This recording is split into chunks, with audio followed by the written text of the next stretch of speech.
கணவன் மனைவி வசியம், தொழில் வசியம், தகாத உறவை பிரித்தல், தனவசிய குடுவைமை போன்ற அனைத்து விதமான மை மற்றும் மாந்திரிக பயிற்சி பெற ரத்த கணபதி மாந்திரிக பயிற்சி நிலையத்தை அணுகவும். தொடர்பிற்கு ஸ்கிரீனில் தெரியும் எண்ணை அழைக்கவும். சிவாய நம்ம ரிஃப்ளெக்ட் ஆன்மீக சேனலை பார்த்துட்டு இருக்கிற அன்பர்களுக்கு வணக்கம். நான் உங்க ஜோதிடர் கருப்பசாமி கேஜிஎஃப். செப்டம்பர் மாதம் 2024 12 ராசிகளுக்கும் உள்ள பலன்கள் பலவீனங்களை பார்க்கலாம். பொதுவாக 12 ராசியும் செப்டம்பர் மாதத்தில் உள்ள பலன்கள். இப்போ இந்த 12 ராசிகளும் எப்படி இருக்குன்னு கேட்குறத பார்க்கலாம். தனுசு ராசி ஒரு குறிக்கோளோட உள்ள ஜாதக அமைப்பு. தராசு மாதிரி நீதிக்கு, நேர்மைக்கு, அன்புக்கு, பண்புக்கு அடிபணியக்கூடிய ஒரு ராசி. நிறைய உயர் அதிகாரிகள், அரசு சம்பந்தப்பட்ட வேலைகள், அதிகாரத்தோரையான ஒரு வேலைகள் இருக்கக்கூடியவங்க இந்த தனுசு ராசிக்காரங்களாக தான் இருப்பாங்க. நிறைய கவர்மெண்ட் எம்ப்ளாயி பார்த்தீங்கன்னா தனுசு ராசிக்காரங்களாக தான் இருப்பாங்க. ஏன்னா நீதிக்கு அடிபணியக்கூடியவங்க, நாட்டாமையா தீர்ப்பு சொல்லக்கூடியவங்க. இப்படி தன்மை உடைய தனுசு ராசிக்காரங்களுடைய அதிபதி குரு பகவான். டாக்டருக்கு படிக்கலாம், மருந்து தயாரிக்கலாம், டீச்சர், ப்ரொஃபஸர், காலேஜில் ஏதாவது ஒரு பால்வாடியில் கூட ஒரு டீச்சராக இருக்கலாம். இப்படி இருக்கக்கூடிய ஒரு தன்மை உடையவங்க இந்த தனுசு ராசிக்காரங்க. இந்த தனுசு ராசிக்காரங்களுக்கு 3 நட்சத்திரம் இருக்குது. மூல நட்சத்திரம், பூராட நட்சத்திரம், உத்ராட நட்சத்திரம். மூல நட்சத்திரத்துக்கு அதிபதி கேது பகவான், பூராட நட்சத்திரத்துக்கு அதிபதி சுக்கிர பகவான், உத்ராட நட்சத்திரத்துக்கு அதிபதி சூரிய பகவான். அப்ப கேது, சுக்கிரன், சூரியன். கேது ஞானக்காரகன், சுக்கிரன் அழகு, அறிவு, அன்பு, பண்பு உடையவன். சூரியன் கேட்கறது உடம்புல பலன், தெய்வ சக்தி. இது எல்லாமே உடையவங்க இந்த தனுசு ராசிக்காரங்க. இப்பதான் 7.5 முடிஞ்சிருக்கு.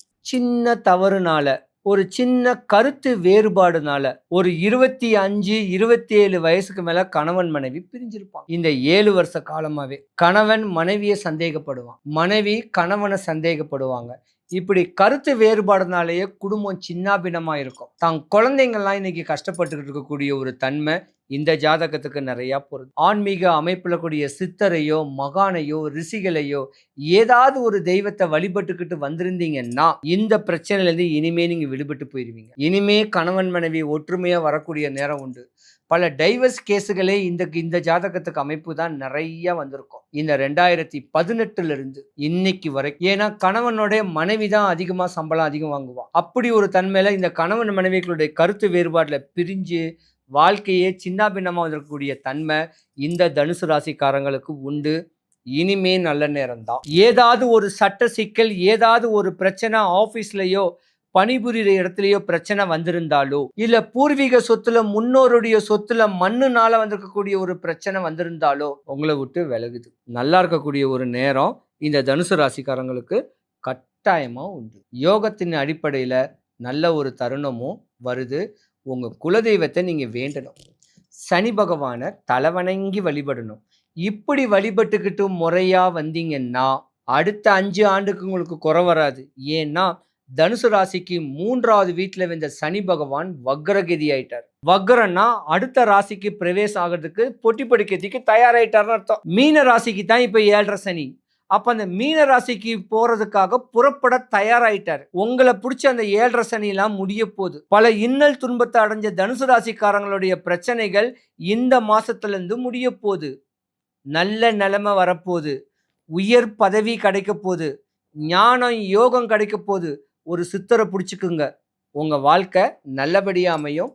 குறையில்லாம இருப்பீங்க. வணக்கம் அன்பு நேயர்களே, வாழ்க வளமுடன். ரிஃப்ளெக்ட் ஆன்மீகம் நேயர்கள் அத்தனை பேருக்கும் கோடான கோடி ஜோதிடர் ஓம் சக்தி ராஜாவின் அநேக வணக்கங்கள். குரோதி ஆண்டு செப்டம்பர் மாதத்தினுடைய பலாபலன் நம்ம பார்க்க இருக்கிறோம். இந்த மாதத்துல கிரகங்கள் சஞ்சாரங்கள் எப்படி இருக்கு அப்படின்னா, ராசியில 12 ராசிக்கும் உண்டான பலாபலனை நம்ம இப்ப பார்க்க போறோம். மேஷம் முதல் மீனம் வரையிலான ராசி பலன்களை, செப்டம்பர் மாதத்துக்கு உண்டான உயர்வுகள் என்ன, எவ்வித ராசிக்கு எந்த கிரகங்கள் அனுகிரகம் பண்ணுகிறது, ஆராய்ச்சி பண்ண வேண்டும், பரிகாரங்கள் என்ன அப்படின்றத நம்ம விளக்கமா பார்க்கலாம். தனுராசி நண்பர்களுக்கு இந்த செப்டம்பர் மாதம் புதிய உத்தியோகங்கள் சார். அது என்ன சார் புதிய உத்தியோகம்? ஏற்கனவே இருக்கிற உத்தியோகத்திலிருந்து இன்னொரு உத்தியோக மாற்றம், தொழில் மாற்றம், இடம் மாற்றம், அனைத்து விஷயமும் எதிர்பார்த்து காத்து கொண்டிருக்க இந்த தனுராசினியர்களுக்கெல்லாம் தொழில் மாற்றம் உருவாகும் அப்படின்னு சொல்லப்படுது. ஏன்னா பஞ்சமாதிபதி 7ஆம் இடத்துல தொடர்பு பெறும்போது காதல், திருமணம் நிறைவேறும் அப்படின்னு சொல்லலாம். பிடித்த மனைவி வருவா. ஏற்கனவே நம்ம கூட நண்பராக இருந்து பழகி மனைவியாகிற சூழ்நிலை கிடைக்கும், கணவராக சூழ்நிலை கிடைக்கும். என்ன ஒன்று, ரொம்ப நாளாக உங்களுடைய முயற்சி கொஞ்சம் அதிகமான முயற்சி கிடைக்கிறீங்க, ஆனால் அதற்குண்டான பலன் எடுக்க மாட்டீங்க. அதனால் இந்த செப்டம்பர் மாதம் எடுத்த எடுப்பிலே நீங்கள் வெற்றி பெறதுக்கு உண்டான சூழ்நிலை எல்லாம் கிரியேட் ஆக போகுது அப்படின்னு சொல்லலாம். ஏன்னா சூரிய பகவான் உங்களுக்கு யோகஸ்தானத்திலையும் 10ஆம் இடத்துலையும் பயணிக்கிறார். சுக்கிர பகவானுடைய சேர்க்கை, புதன் பகவானுடைய சேர்க்கை எல்லாமே அற்புதமாக இருக்கிறது. அப்போ வண்டி வாகனத்தெல்லாம் கொடுத்துட்டு புது வண்டி வாங்கலாமா? தாராளமாக வாங்கலாம். பழைய வண்டியை ரிப்பேர் பண்ணி புதுசாக ஓட்டலாமுன்னா தைரியமாக செய்யலாம். அப்போ வீடு மனை எல்லாமே புதுசாக அமைவதற்கு உண்டான சூழ்நிலை, ஃப்ளாட் வாங்கிறதுக்கு உண்டான சூழ்நிலை, அப்பார்ட்மெண்ட்டில் வீடு குடிபுகிறதுக்கு உண்டான சூழ்நிலை எல்லாம் நடக்கும். இந்த மாதம் உங்களுக்கு அருமையாக வாஸ்து முறைப்படியான பிளான் கிடைக்கும் சார். அது ஒரு மிகப்பெரிய ஒரு பாக்கியம் அப்படின்னு சொல்லக்கூடியது. வரக்கூடிய நண்பன் யோகம் சார், வரக்கூடிய கலத்திரம் யோகம். கணவன் மனைவி 2 பேரும் சேர்ந்து குடும்ப முன்னேற்றத்துக்கு ஈடுபடுவீங்க.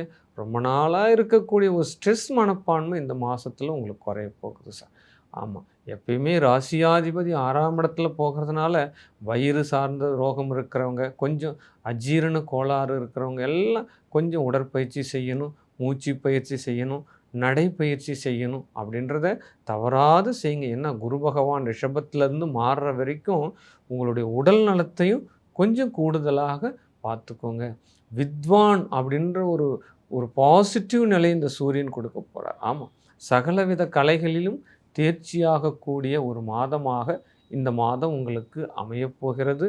10ஆம் இடத்துல சூரியன் வரும் காலம் பதவிகள் உயர்வு கிடைக்கும். அரசியல் துறையில் ஏதாவது ஒரு புது பதவிகள் கிடைக்கும். அப்போ அரசு சார்ந்த துறைகளில் நல்ல ஒரு போஸ்டிங் கிடைக்கும், அரசு உத்தியோகம் கிடைக்கும் அப்படின்ற ஒரு விஷயத்தையும் சொல்லிடலாம். வரக்கூடிய மனைவி அதிகாரத்துறையில் இருப்பா அப்படின்னு சொல்லப்படுது. உங்களை அடக்கி ஆளக்கூடிய கணவன் மனைவி வருவார்கள் அப்படின்னு சொல்லப்படும். அப்போ தெற்கு திசையில் இருந்து மனைவி அமைவதற்கு உண்டான வாய்ப்புகள் எல்லாம் இருக்குது. அப்போ எனக்கு கிழக்கு திசையில் அமையுது, மேற்கு திசையில் அமையுதுன்னா இந்த மாதம் தெற்கு நோக்கிய பகவானை நீங்கள் சேவார்த்தி பண்ணால் உங்களுடைய கலத்திரம் உங்களுக்கு அருமையான கலத்திரம் அமையும் அப்படின்னு சொல்லப்படுது. ஓட்டல் துறை வச்சுருக்கிறவங்க, மளிகை துறையில் வச்சுருங்க, உணவு தொழிலை ஏற்றுமதி இறக்குமதியாக பிஸ்னஸ் பண்ணுறவங்க, பெரிய பெரிய ப்ராடக்ட் மாஸ் ப்ரொடக்ஷன் பண்ணுறவங்க எல்லாருக்கும் இந்த மாதம் அநேக சப்போர்ட் கிடைக்கும், அநேக வருமானம் வரும், அனுகூலம் கிடைக்கும் மாதமாக இந்த செப்டம்பர் மாதம் அமையப்போகிறது. வீடு மனை யோகங்கள் எல்லாம் பார்க்குறதுக்கே ஸ்டைலிஷாக இருக்கும் சார். ஆமாம், ஏற்கனவே இருக்கிற வீட்டை இன்க்ரிமெண்ட் பண்ணலான்னு நினைக்கிறேன், கொஞ்சம் பின்னாடி கொஞ்சம் சேர்த்து கட்டி அந்த வீட்டை புதுப்பிக்கலான்னு நினைக்கிறேன் அப்படின்னா கண்டிப்பாக தாராளமாக செய்யலாம் அப்படின்ற ஒரு விஷயமும் இந்த மாதத்தில் நீங்கள் தெரிஞ்சுக்கலாம். வேலை செய்கிற இடத்துல அதிகாரிகளை எக்காரணத்தை கொண்டும் கோபிச்சிக்க கூடாது. ஏன்னா இந்த மாதம் உயர்வு தரப்போகிறவங்களே உங்களுடைய அதிகாரிகள் தான். அதனால் அதிகாரிகளுடைய பேச்சை கேட்டு நடக்கிறது ரொம்ப ரொம்ப சாமர்த்தியமாக பிழைக்கிறதுக்கு உண்டான சூழ்நிலையாக இருக்கும். தந்தையினுடைய பேச்சுக்கு மரியாதை கொடுங்க.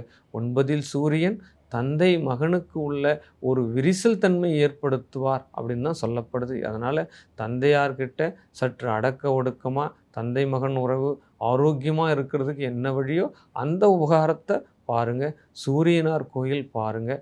தினசரி சூரிய நமஸ்காரம் செய்யுங்க. தனுசு ராசி நேயர்கள் சூரிய நமஸ்காரம் வாழ்வியல் பரிகாரமே அதுதான். தினசரி நீங்கள் சூரிய நமஸ்காரம் பண்ணுறீங்கன்னா பித்ரு தோஷத்திலிருந்து விலகி மிகப்பெரிய ஒரு அனுகூலம் கிடைக்கும் மாதமாக அமையப் போகின்றது.